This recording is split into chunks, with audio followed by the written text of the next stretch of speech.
First contact and desperation.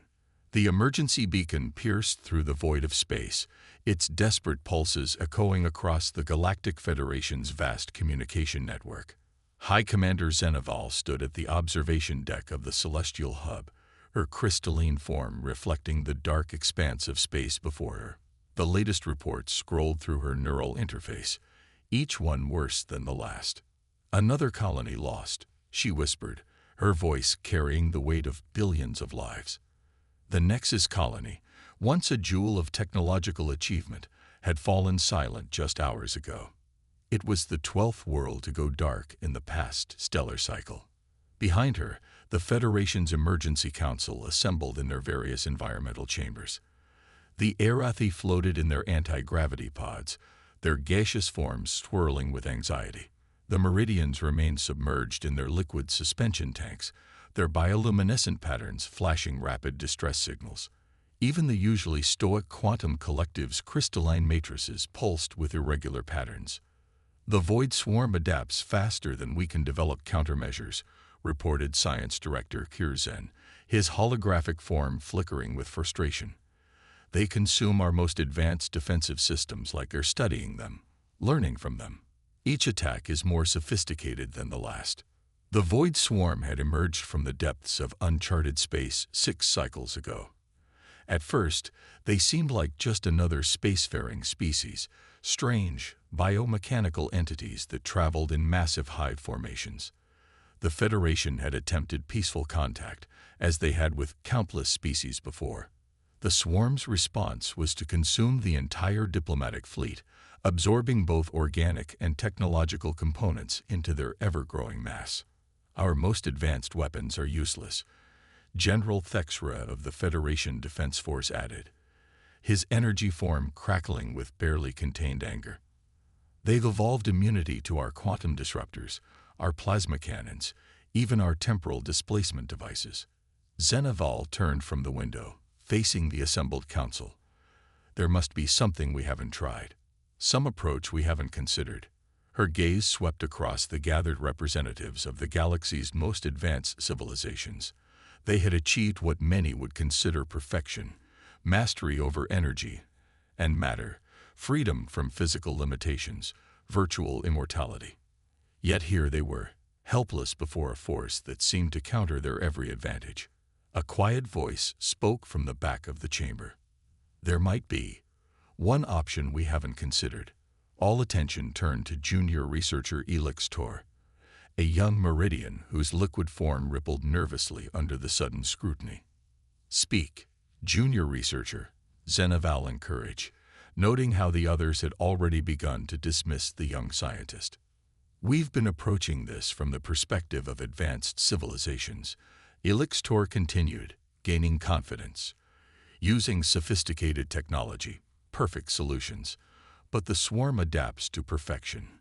What if we need something imperfect, something unpredictable?" "Explain," commanded Zeneval, her interest piqued. Elix Tor activated a holographic display, showing a small blue-green planet in an unremarkable spiral arm of the galaxy. "There's a species we've been monitoring for centuries but never contacted. They're considered too primitive, too violent, too unstable for Federation membership." The council chamber erupted in murmurs as recognition spread. "The Deathworlders," someone whispered. "The humans." "You can't be serious," General Thexra protested. "They're barely space-capable. They still fight wars among themselves. They live on a planet that should be uninhabitable." "Exactly," Elix Tor pressed on. "They survive conditions that would kill most Federation species. Extreme temperature variations, high gravity, toxic atmosphere, deadly radiation. Their planet regularly tries to kill them with natural disasters, yet they not only survive, they thrive." Zeneval studied the holographic display of Earth, watching as it showed humans building cities in deserts, scaling frozen mountains, diving into crushing ocean depths, and launching themselves into space in what the Federation would consider primitive metal containers. "They're adaptable," Elix Tor continued. "They don't rely on perfect solutions. When they face a problem they can't solve with technology, they change themselves to overcome it. Their entire history is one of facing overwhelming odds and surviving through sheer determination and creativity.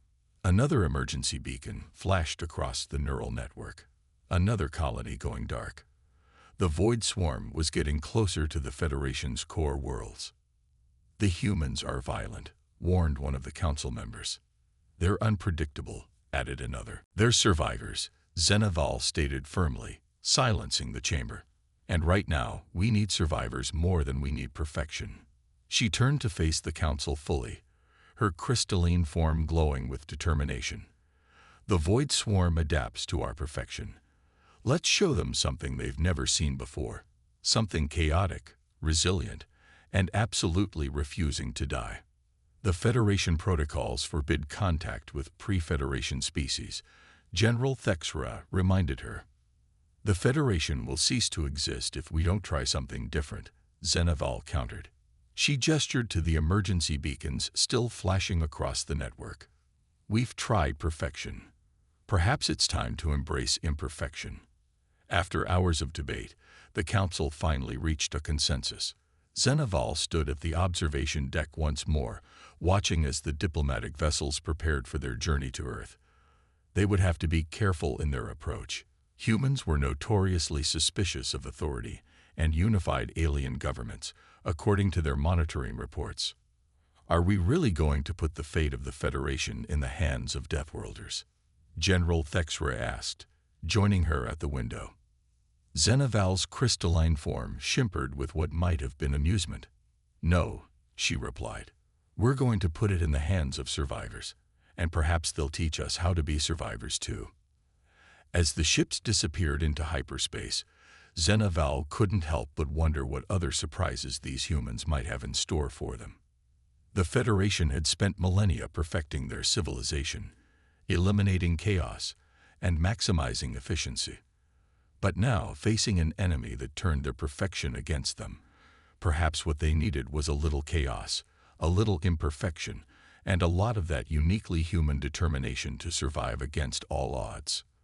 The fate of the galaxy now rested on a species that still thought faster than light travel was cutting-edge technology.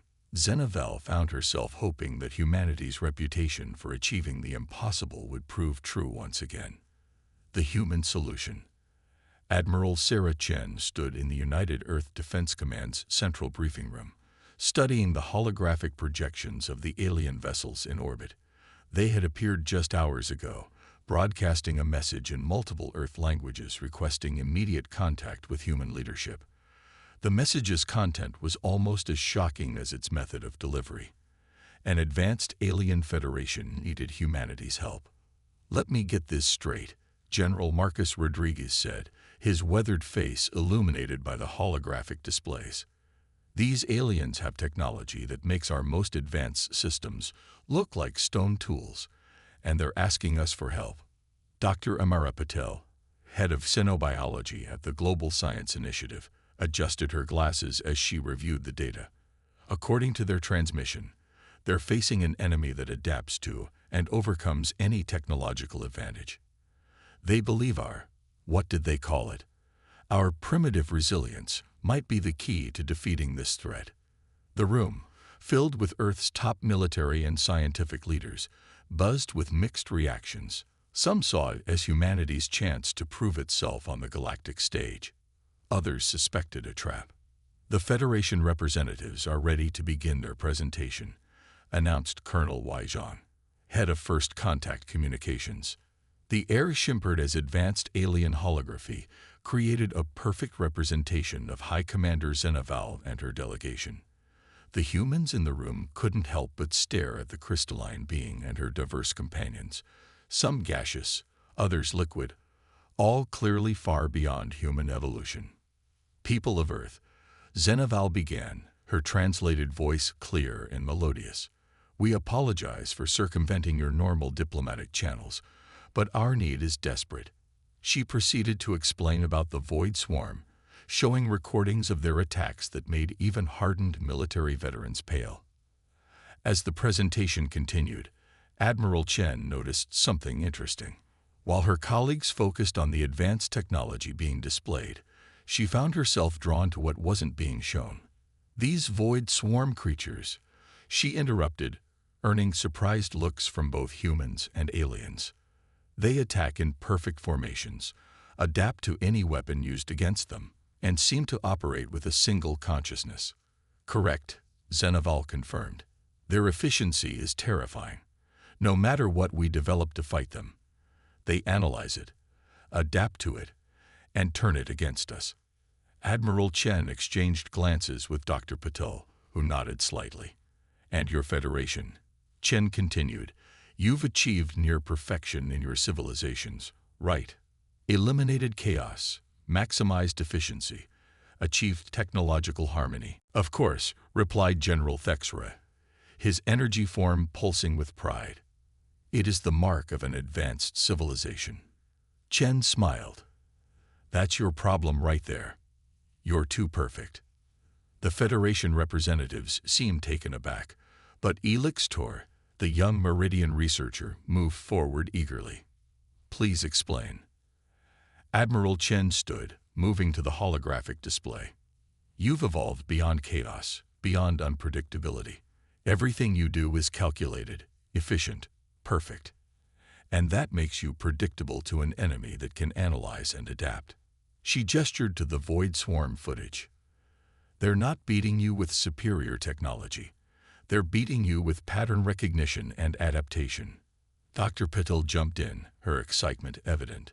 Humans, on the other hand, are anything but predictable. We're messy, chaotic, and often illogical. We survive not by achieving perfection, but by being adaptable enough to handle imperfection. Look at our military history, General Rodriguez added, warming to the idea. Our most successful strategies often involve doing the unexpected, the seemingly irrational. We've won battles by attacking during storms that should have made combat impossible, by choosing terrible terrain that no sensible army would use, by playing on our enemies' assumptions about what we should do. The Federation representatives conferred among themselves, their various forms showing signs of agitation or excitement. Finally, Zenaval spoke again. What do you propose? Admiral Chen's answer was immediate.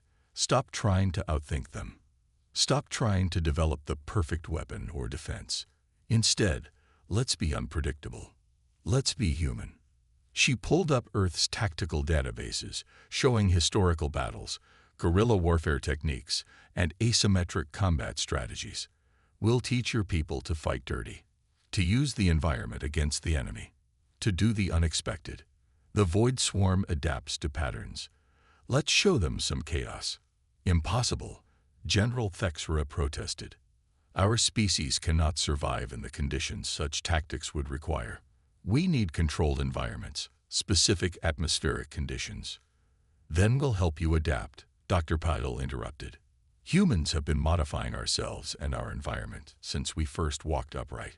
We've developed technology to survive everywhere from the deepest oceans to the vacuum of space. Not perfect technology, but good enough to get the job done. Good enough. Several Federation members echoed, clearly struggling with the concept. Sometimes the perfect solution isn't the right solution, Admiral Chen explained. Sometimes you need a solution that's messy but works.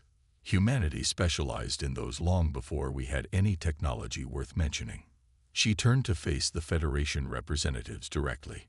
You came to us because we're different, because we're survivors. Let us show you how we survive.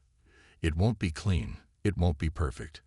But I promise you this, it will be something the Void Swarm has never seen before.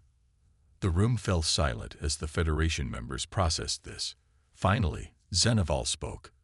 You propose to teach the most advanced civilizations in the galaxy how to be primitive. No, Admiral Chen corrected with a smile. We propose to teach you how to be survivors. There's a difference. Looking at the continuing feeds of Void Swarm attacks, the Federation representatives reached a decision. They would embrace humanity's chaotic approach, even if it went against millennia of cultural evolution toward perfection. As the meeting concluded and plans began to form, Dr. Patel approached Admiral Chen. You realize we're about to turn the galaxy's most advanced civilizations into guerrilla fighters. Chen watched as the Federation representatives tried to process the concept of improvised weapons and asymmetric warfare. They wanted humanity's help, she replied. They're about to get humanity in all its gloriously messy, unpredictable, determined glory. The real question was, were the galaxy's most perfect civilizations ready to learn how to be imperfect? Training the stars. Master Sergeant Maya Ortiz stood in the rain-soaked training grounds of the newly established Terrestrial Combat Academy, watching as her alien trainees struggled with what she considered basic survival exercises. The Federation had converted an entire moon to Earth-like conditions for this training facility, though Earth-like was a relative term when dealing with species that considered a light breeze to be a catastrophic weather event. "Come on, Elixtor, you've got this," she encouraged, watching the young Meridian researcher fight against his instinct to revert to liquid form. The specialized environment suit they'd developed allowed him to maintain solid form in Earth-standard gravity, but it was clearly uncomfortable. "This is impossible," gasped Thexra, the once proud Federation general now struggling to complete a simple obstacle course. His energy form flickered erratically inside his containment suit. "How do you humans endure such chaos?" Maya suppressed a smile. "We don't just endure it, sir. We thrive on it. Now, try that jump again, but this time, don't calculate the trajectory. Feel it." Dr. James Cooper, the human xenotechnology specialist working alongside Maya, monitored the aliens' vital signs on his tablet. "Their stress levels are high, but they're adapting faster than we anticipated, especially the younger ones." The training program had been running for 3 months now, and the results were interesting. Some Federation species took to human-style adaptation better than others. The Meridians, used to flowing around obstacles, were learning to face them head-on.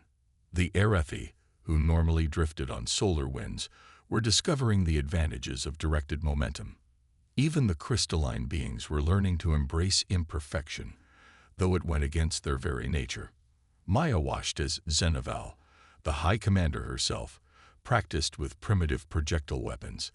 The advanced energy weapons the Federation used were useless against the Void Swarm, but simple kinetic impacts, those might just work. Status report, called Admiral Chen, approaching with Dr. Patel and a group of Federation scientists. "Progress is steady," Maya reported. "They're starting to understand that survival isn't about having the right technology. It's about adapting to whatever situation you find yourself in." Dr. Patel nodded approvingly. "And the environmental adaptation? That's where it gets interesting," Dr. Cooper interjected, pulling up his data. "Their bodies are actually changing, not just adapting to the suits, but fundamentally altering their cellular structures. It's like their drive to survive is awakening capabilities their species forgot they had." A commotion from the training field drew their attention. Elixtor had finally completed the obstacle course, his environment suit covered in mud but intact. The young Meridian was radiating an emotion that the Federation species rarely expressed: pride in overcoming difficulty. "Sergeant Ortiz," he called out, his translated voice excited. "I think I understand now.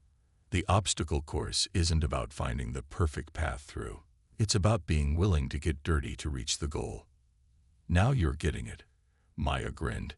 "Sometimes the best path forward is through the mud." But their training session was interrupted by an urgent alert. The Void Swarm had been detected at the edge of the system. Everyone froze, expecting the Federation representatives to panic, as they usually did at such news. Instead, something remarkable happened. "Battle stations," Zenaval commanded, her crystalline form glowing with determination. "Time to show them what we've learned."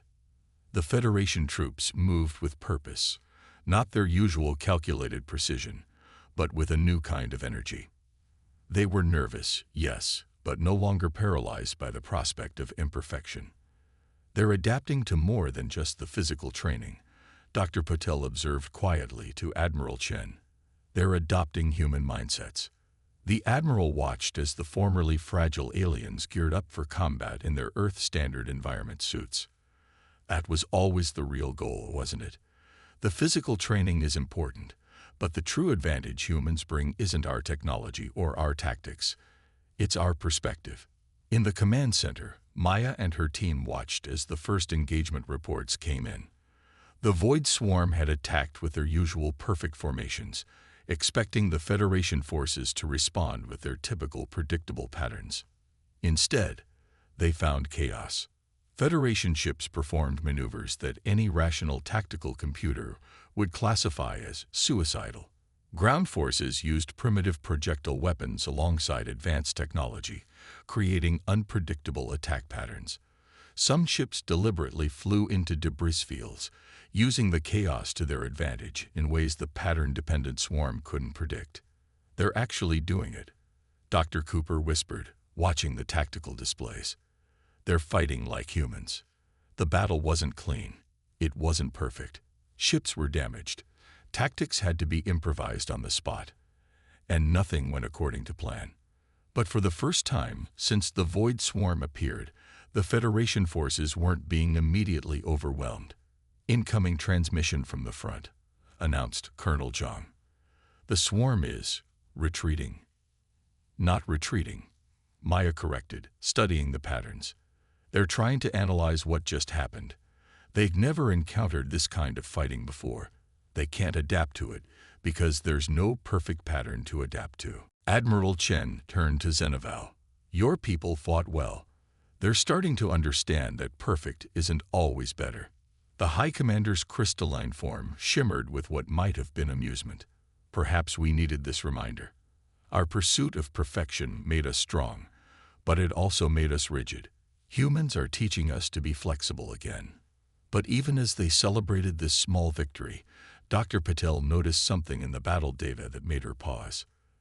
"These readings from the Void Swarm, there's something familiar about them. Something we're missing." Maya joined her at the console, frowning at the data. "You're right. The way they adapt, the patterns they follow, it reminds me of something, but I can't quite put my finger on it." As the Federation forces regrouped and prepared for the next encounter, none of them realized they were on the verge of a discovery that would change their understanding of their enemy, and themselves, forever. The breaking point. Dr. Amara Patel stared at her laboratory screens, surrounded by holographic data from the recent battles with the Void Swarm. Something had been nagging at her since their first victory. A pattern within the chaos that she couldn't quite grasp. The swarm's behavior was hauntingly familiar, but why? "You haven't slept in 36 hours, Master Sergeant Maya Ortiz said, entering the lab with 2 cups of coffee. "Even humans need rest sometimes." "Look at this," Amara said, accepting the coffee gratefully. "The way the swarm adapts. It's not just tactical learning. They're evolving in real time, changing their very structure to overcome obstacles." "Remind you of anything?" Maya studied the data, her eyes widening. Earth's biological evolution, but compressed from millions of years into minutes. "Exactly." Amara pulled up more battle footage. "They're not just a hive mind or an advanced civilization. Their evolution itself accelerated to an impossible degree. And they're not trying to destroy the Federation. They're trying to survive." Their discussion was interrupted by an emergency alert. The Void Swarm had launched a massive assault on 3 Federation core worlds simultaneously. The tactical display showed something new. The Swarm had adapted to their chaotic battle tactics, but not by developing countermeasures. Instead, they were creating chaos of their own. In the command center, Admiral Chen watched the reports with growing concern. "They're learning from us, but not in the way we expected. They're not just copying our tactics, they're embracing our fundamental approach to survival." High Commander Zeneval's crystalline form pulsed with worry. "Our forces are holding, but barely. The swarm is using our own chaos against us, creating scenarios even humans can't predict." The tactical displays showed Federation ships, now crewed by mixed teams of humans and aliens, engaged in desperate combat. The swarm had split into smaller independent units, each acting with its own unpredictable patterns. Traditional battle lines had dissolved into a fractal nightmare of individual skirmishes. "Wait," Dr. Cooper called out, analyzing the data streams. "Look at their energy signatures. The swarm units. They're not just fighting. They're trying to communicate." Amara rushed to his console, her fatigue forgotten. "The patterns, they're not attack formations at all. They're attempts at contact. The chaos isn't meant to destroy. It's meant to speak to us in the only way they know how." "Speak to us." General Thexra's energy form crackled with disbelief. "They've destroyed dozens of worlds." "No," Maya said slowly, understanding dawning. "They've transformed dozens of worlds, changed them, just like they changed themselves." She turned to Admiral Chen. "They're not invaders. They're refugees." The command center fell silent as the implications sank in. Elixtor, who had been quietly analyzing the swarm's movements, spoke up. "Their home environment must be incredibly unstable to produce such adaptability. Perhaps they're not trying to conquer the galaxy.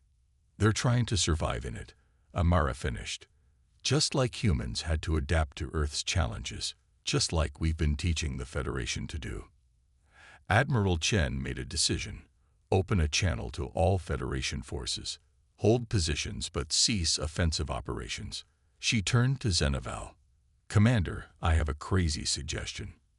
After these past months, Admiral, I've learned that human crazy often equals brilliant. The swarm adapts to survive, right? So let's give them something new to adapt to. Not weapons, not chaos, but understanding." Dr. Cooper looked up from his console. "The translation matrices we developed for Federation species, could we modify them to interpret the swarm's evolutionary patterns as language? Better yet," Amara added, "we could show them our own evolution. Earth's history, the Federation's development, all of it. Show them they're not alone in having to adapt to survive." The next few hours were a blur of activity. While Federation forces held defensive positions, human and alien scientists worked frantically to modify communication systems. They compiled data on planetary evolution, biological adaptation, and the history of survival across known space. Finally, they were ready. Admiral Chen gave the order, and every Federation ship began broadcasting. Not threats or demands, but information. The story of life itself. How it began, how it changed, how it survived. Earth's evolutionary history, the Federation's development, and an offer: survival through cooperation rather than conflict. For long moments, nothing happened. The swarm's attacks continued, their chaotic patterns unchanged. Then, gradually, something shifted. Individual swarm units began breaking off, their energy signatures changing from combat patterns to something new. "They're responding," Amara exclaimed. "Look at these patterns.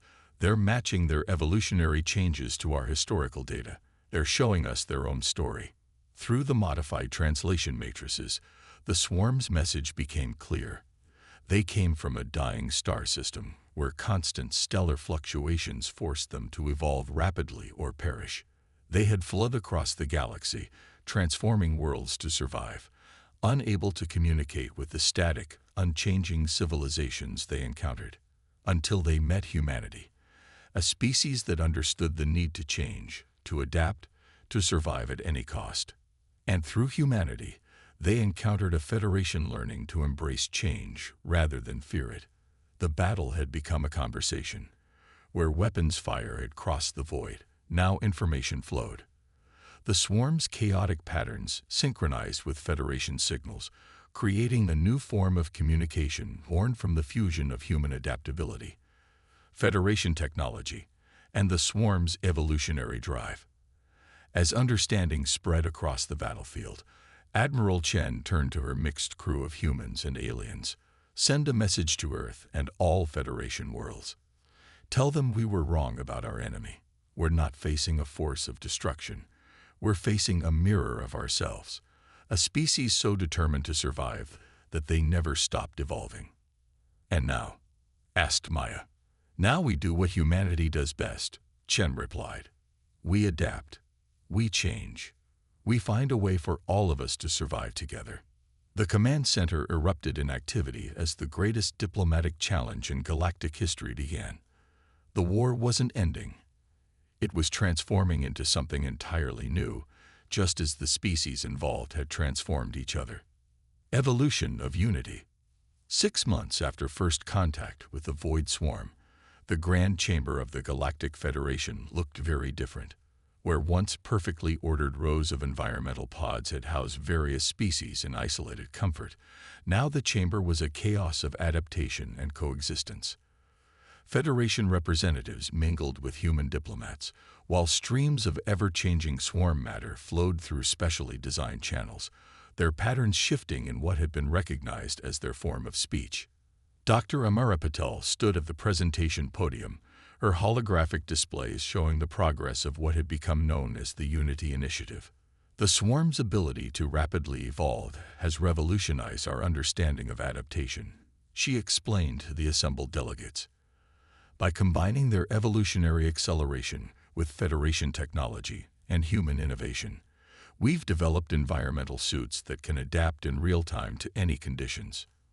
Master Sergeant Maya Ortiz, now wearing the insignia of the newly formed Galactic Adaptation Corps, demonstrated by walking through 3 different atmospheric chambers without changing her suit. The Federation representatives, who once would have been horrified by such environmental mixing, watched with interest. But the real breakthrough, Admiral Chen added from her position beside High Commander Zenaval, isn't in the technology. It's in our understanding of what it truly means to be adaptable. The main screen showed images from across Federation space. Worlds once thought uninhabitable now hosted thriving mixed communities. Former Void Swarm units worked alongside Federation scientists, their rapid evolution capabilities helping to solve previously insurmountable environmental challenges. Humans served as bridges between the two groups, their natural adaptability helping them understand both perspectives. We were wrong about perfection, Zenaval addressed her fellow Federation members, her crystalline form now incorporating subtle shifts and changes that would have been unthinkable a year ago. We thought evolution meant reaching an ideal state and maintaining it. The swarm taught us that true evolution never stops. Humans taught us that imperfection isn't weakness. It's opportunity. Elixtor, recently promoted to head of Sanicultural Relations, guided a flowing mass of swarm matter through a series of translation patterns. The swarm's response appeared as shifting colors and forms that the assembled delegates could now understand. Adaptation without cooperation is just survival. Together, we do more than survive. We grow. Dr. James Cooper brought up the next set of data. The swarm's home system was dying, forcing them to evolve faster and faster just to survive. They transformed worlds out of desperation, unable to communicate their needs to species that had forgotten how to change. He smiled at the Federation representatives. Sound familiar? We had forgotten how to adapt, General Thexray admitted, his energy form now comfortable existing outside its traditional containment fields. We thought advancement meant moving beyond the need to change. We were stagnating, and we didn't even realize it.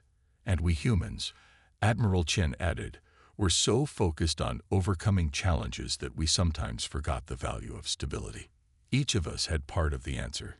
Together, we found the whole.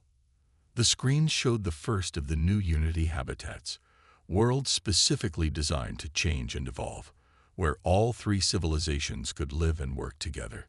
Federation organization provided the framework, swarm evolution kept the environments dynamic, and human adaptability bridged the gaps between order and chaos.